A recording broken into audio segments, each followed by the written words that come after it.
Hi everybody, it's Dr. Sandy Cremers again on episode 4 of our podcast, the EYE Show. And today we're going to talk about dry eye a bit related to cataract surgery and all kinds of surgery. And so any of you that are thinking of having surgery, you want to ask some basic questions. What do you need to know before you have any eye surgery? Things have changed in the last few years, so we have a better understanding how to have a better outcome, even with cataract surgery. Cataract surgery is the most commonly performed surgery in the world. There's about 3 million cases a year, and we want patients to have a good outcome. That usually means 20/20 vision in both eyes without having any type of foreign body sensation or discomfort. And so what can you do? So let's say you're thinking about having cataract surgery, or you have a loved one that has cataract surgery. What is a cataract? What can you do to kind of help your loved one have a really good outcome? And that's what we're going to talk about today. So with any eye surgery, the number one complaint after any surgery or any eye surgery is pain. Of course, you have pain. And the reason why you have some pain is because we've cut nerves and we've created inflammation. And in the previous podcast, we talked about how to decrease inflammation in general. And this time when we actually touch your tissues, we want to minimize the trauma to the nerves and to the tissues.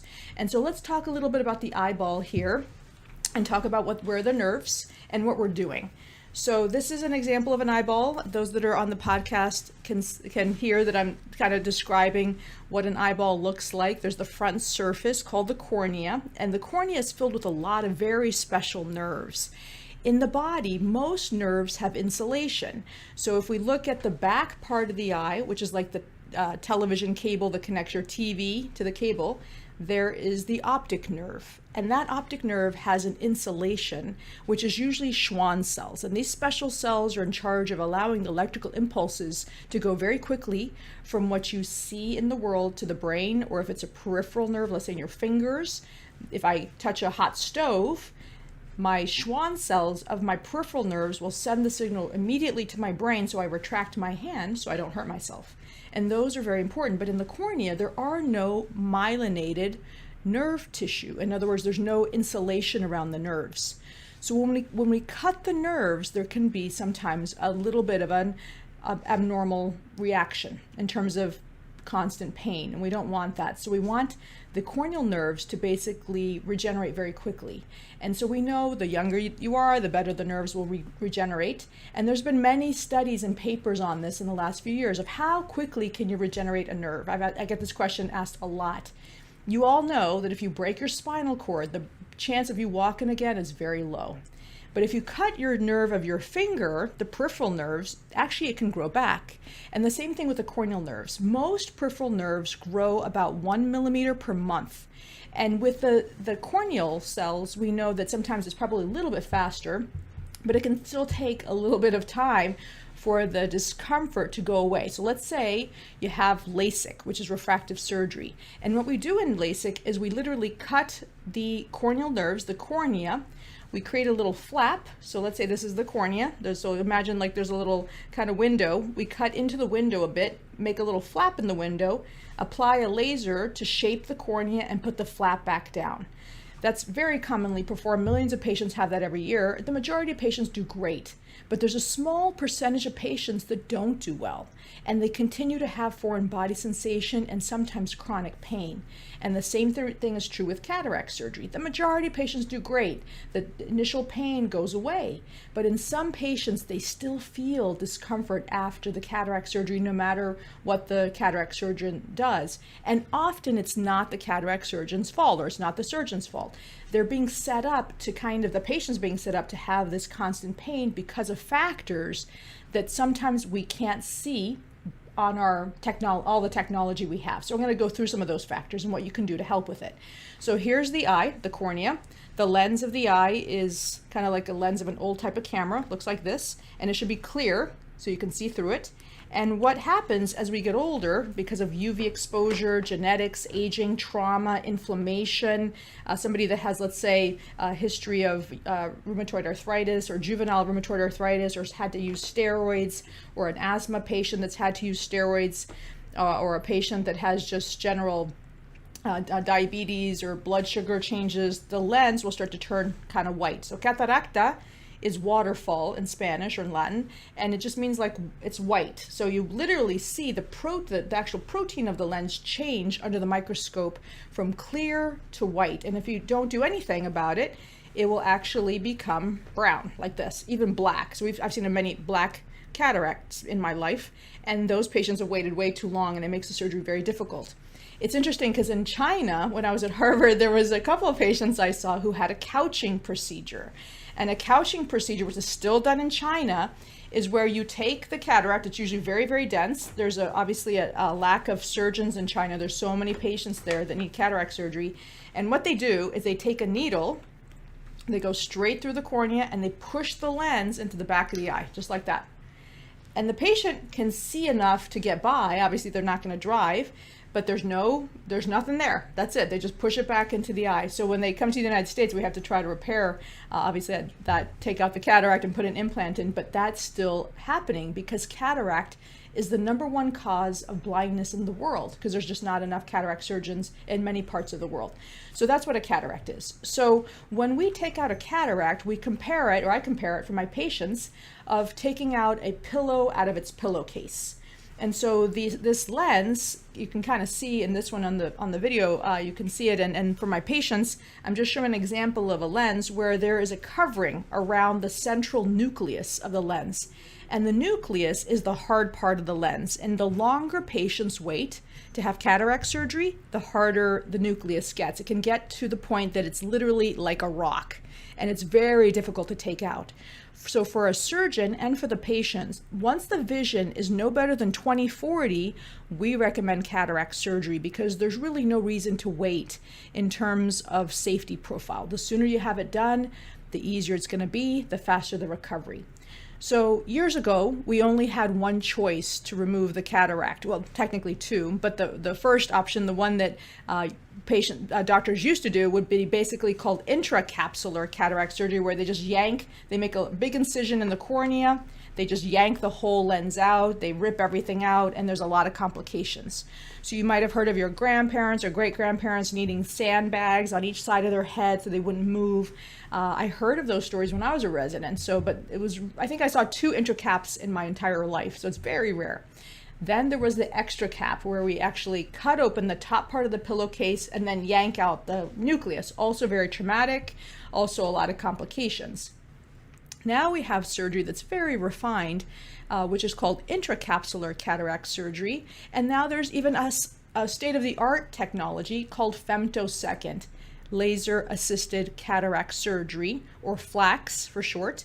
But Femtosecond is a very fast laser that allows us to cut open the front part of the pillowcase or the capsule, cut the pillow or cataract into multiple little pieces while maintaining the back part of the pillowcase, or what's called the posterior capsule, intact.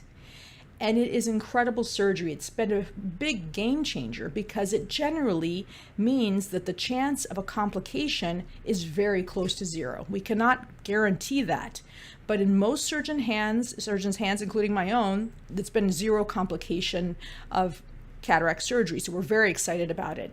And even though those studies have not shown that the recovery over the long term is much different, most patients post-op day 1, the first day after surgery, the cornea is clearer, the front surface. And their vision's better. And the reason is because that femtosecond laser allows us to use less energy to pull out the cataract. So with cataract surgery, we have to use a machine called the phacoemulsification unit, which is an ultrasound machine. And that allows us to kind of pulsate the cataract, or the kind of the rock, the pillow, into many little pieces to be able to suck it out of a 2.4 or 2.5 millimeter incision. So this is very small. We're doing this under a microscope. And so we make a very small incision. We put in a little instrument called the phacoemulsification handpiece. The ultrasound, breaks it up into pieces, we suck it out. So the femtosecond laser is a separate machine. We go into one room. The laser is very big, and basically applies the laser, cuts it into pieces, and then we go into an operating room to actually suck it out with the phacoemulsification unit. So the femtosecond laser has been a game changer, and it allows us to basically decrease the total phacoemulsification energy needed, which makes the cornea clearer. Still, though, we have to make a little incision in the cornea, and we usually make 2 tiny incisions. And so in some patients, that doesn't bother them too much. They might feel a little bit of foreign body sensation. And in other patients, it can become a big problem. So the number one complaint after cataract surgery, initially, or any surgery, is pain, of course, like we said. But over time, the number one complaint after cataract surgery is usually foreign body sensation or irritation. And that is usually related to the quality of the nerves, how quickly the nerves have regenerated. And we know that's directly related to the Meibomian glands to some extent. We know that that oil that comes out of the glands is very crucial to allow the cells of the cornea to heal and to allow the orifice of the Meibomian glands to not feel kind of like there's scar tissue and there's irritation there. So what we do now, and there's been some papers to indicate that this is needed, is we do a meibography on every patient before any eye surgery. And this is what I recommend. So if you have a loved one that's thinking of having an eye surgery of any sort, be sure to get a meibography. It's going to give you information. In eye surgery, we always, or in any surgery, we kind of joke that if you don't mention the complication to a patient or the risk before the surgery and they have a problem, then it's the surgeon's issue, the surgeon's problem. If you mention there's a risk before the surgery, obviously it's the patient's concern, patient's problem. So you want to tell patients what their risks are. So if I have a patient that has perfect Meibomian glands, in my experience, they tend to recover a little bit faster. If I have a patient that has very few or no Meibomian glands, I know that they're going to have a little bit more of a rougher road after the surgery, and I tell them, you might need artificial tears more after the procedure. You might need to use the Xiidra-Restasis or Cequa to help with the inflammation that happens because the buffer of the oil is not present to help you heal faster. Or you may need a biologic, your own serum or platelets, or you may need amniotic membrane. We know that that oil is crucial to help decrease inflammation. And that is also true in LASIK, PRK, any refractive surgery. That's true in corneal transplants, even eye muscle surgery, any type of plastic surgery. Those Meibomian glands are crucial for the eye to recover. So it's important with any type of eye surgery to know what the Meibomian glands look like and follow them over time. So that way you'll kind of be able to heal.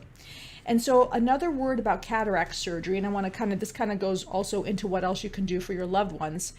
Many years ago, we only had one choice for the implant. So when we take out the cataract, we basically replace the pillow with a new pillow, which is clear, or the lens. And the way these tiny little implants look, I'll kind of show those on the video here. There's now these kind of implants with a circular, what's called optic, which gives the light, goes through that center piece. And there's these little arms inside that implant or on the implant that hold it into place. These are called the haptics. So the optic and the haptics. And when we put it into the kind of pillow case, the haptics or the little arms keep the optic in place. And the optic is very important because it gives you the vision. And so what we have now is the cataract, just to show patients, is very, very dense, and it disperses the light to cause halos and glare, and that's often why patients come, because they don't drive well at nighttime, the lights are bothering them, maybe sunlight is bothering them, or they just can't physically see because there's a block in the vision. So the light doesn't hit the retina properly, and it just kind of scatters and diffuses. So when we put an implant in, it's trying to focus most of the light right on your macula, what you see the world with. And now there are three categories of implants. So when I was a resident, there was one category of implant called the monofocal. And the monofocal meant you would choose a plane of clarity for vision, meaning patients would choose to see pretty much clear in the distance or intermediate or reading. You would not be able to get all three. You would need glasses for the other planes of vision. And when I say planes, literally like this is going to be clear and anything in front or behind that plane is going to be blurry. Over the years, there's been many innovations. And so as of 2021, we have three options. Still the monofocal, which is covered by insurance. And then there's another option called panoptics, which you've heard me talk about before. It has these little rings on the optics, which do allow the light to hit in certain areas of the macula So it gives you more of a range of vision for distance, intermediate, and reading. It's not a guarantee you'll be glasses free, but you're less reliant on glasses in the majority of patients. More than 95% of patients are less reliant on glasses, but you still may need reading glasses. The problem with these little rings is that in some patients, it can cause debilitating glare. Very rare. I haven't had to take out a PanOptix because of glare yet, but I'm sure there'll probably be a patient. I actually got consulted on a patient recently that had a PanOptix and had debilitating glare. And he's like, well, the doctor told me, but I didn't know it was going to be this bad. And if the doctor told me it was going to be this bad, I would have never chosen it. But it's really hard to know which brain is going to love it and which brain is going to hate it. We don't have a way to determine that yet. But we do know that the majority of patients love the PanOptix, and we just have to warn them. So I tell patients, if you do a lot of nighttime driving, do not choose the PanOptix, because it's going to, that glare might bother you of the PanOptix. If you're home and you kind of are, playing sports a little bit here and there, or you're kind of a more laid back personality, not type A, PanOptix is usually, patients really love that. The third option, which is newer, is called Vivity. Vivity is kind of like a monofocal, meaning there's no rings that you can see, but it allows a depth of vision, so you can see distance and intermediate, less reliant on glasses, but you will need reading glasses pretty much for sure. But the amount of halos and glare of the Vivity is equivalent to a monofocal. So monofocal in and of itself gives you still probably a little bit of halos and glare, especially if you're blue-eyed. More light is hitting through the eye than a brown-eyed patient. So you might have had light sensitivity your whole life if you were a blue-eyed patient. And after the cataract surgery, it might still continue.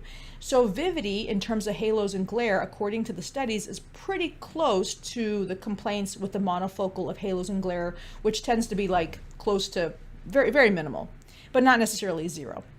So those are the three options. So a lot of it has to do with your kind of personality, your profession, what you use your eyes for.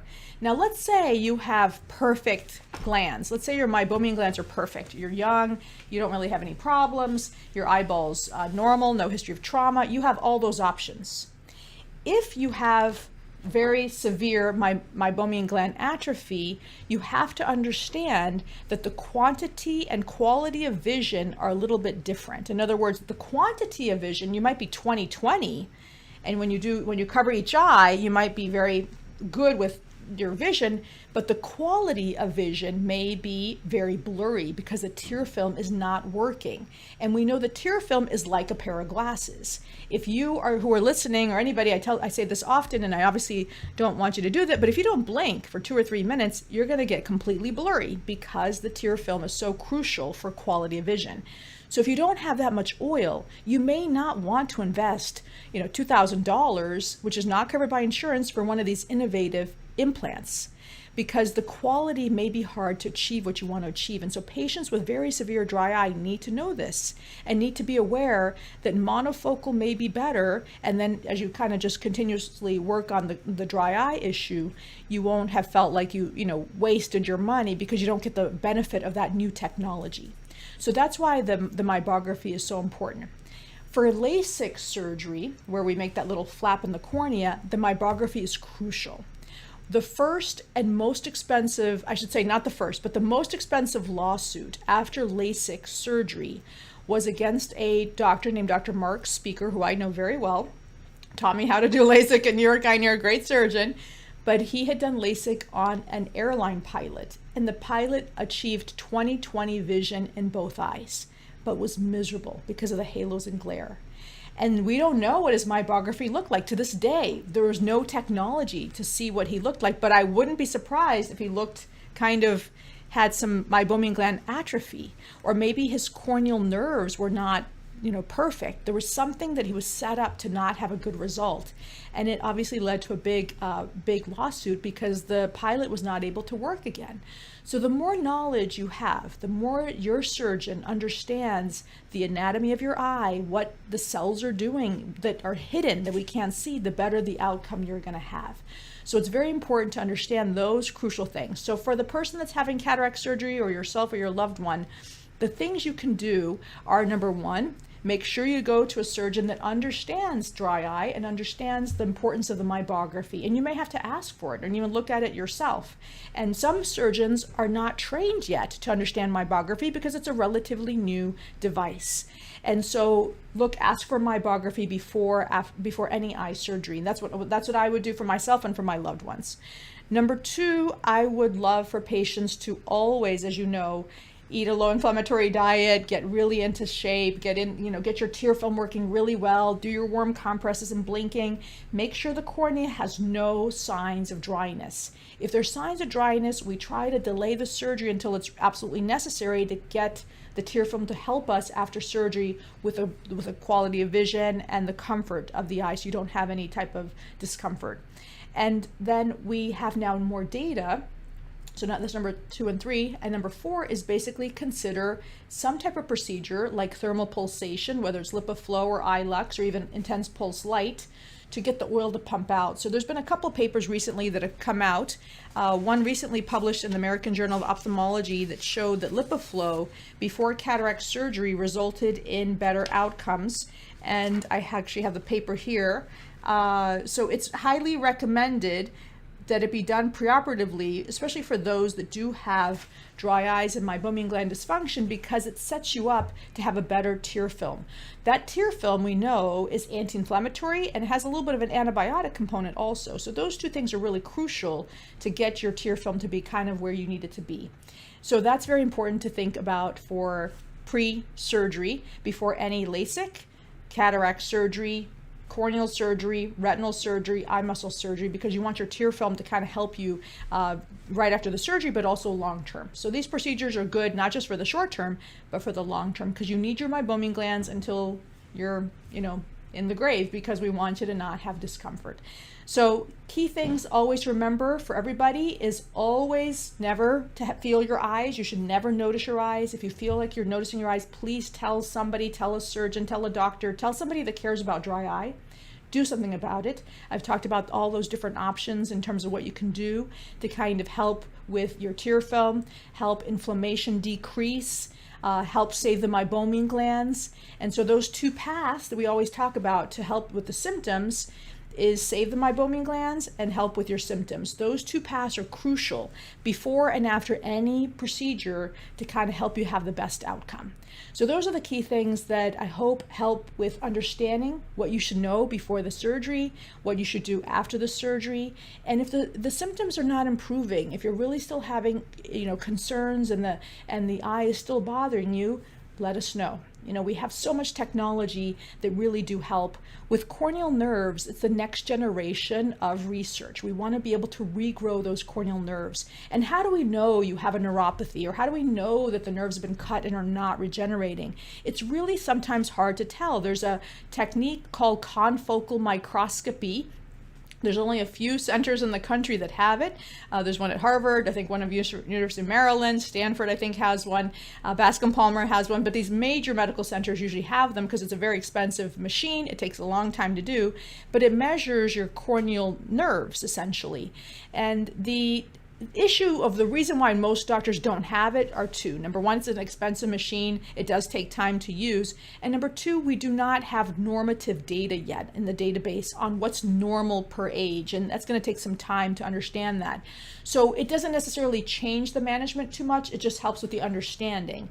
So that's why that neuropathy diagnosis sometimes can be hard to understand.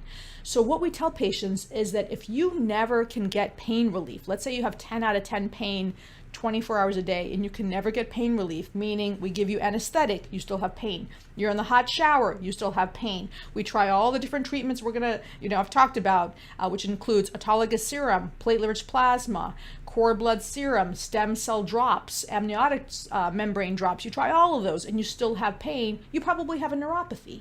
And so we know we need to keep trying some of those different options to try to help with the neuropathy. And sometimes we have to do more invasive things to get rid of that pain. And there is a way, but you got to let us know. So those are the things that I wanted to talk about. Don't forget about these innovative options. If you know somebody that's in constant pain, we have so many different options. We've had a lot of success with the biologics, the autologous serum, which is from your own blood, the platelet-rich plasma from the patient's own blood, the cord blood serum from a donated placenta and cord. Stem cell drops has been very helpful. Amniotic membrane drops has been very helpful. Amniotic membrane covering the whole conjunctiva has been helping patients. So we have this technology to help the cells recover. And there's more research coming out on nerve and nerve pain. There was a paper that just came out talking about how to basically improve nerve regeneration quickly. And this was done at Johns Hopkins by Holke and et al. And they recently saw that there's a heat shock protein that regenerates the nerves even faster.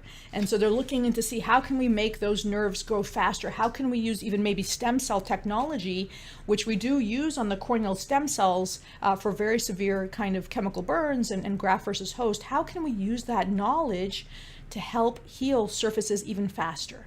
So we need patients who are in constant pain or have a negative outcome after cataract surgery or LASIK or any of the eye surgeries to hang on just for a few more years. We're so close to finding and making a breakthrough.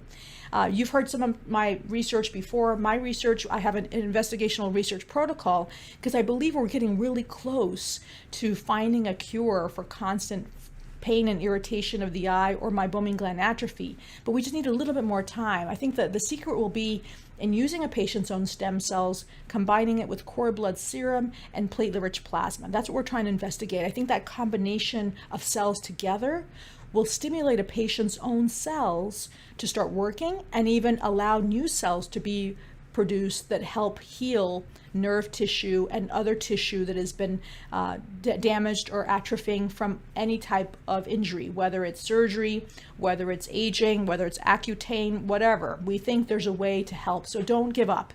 So I hope this message brings some hope, and I hope you'll pass this on to other people and patients around the world. And if you have any suggestions for a future podcast or if you have any questions, please contact us. My blog is iDoc2020 at blogspot.com. I'm at Visionary Eye Doctors in Rockville, and so feel free to contact us. I hope this was helpful. Take care.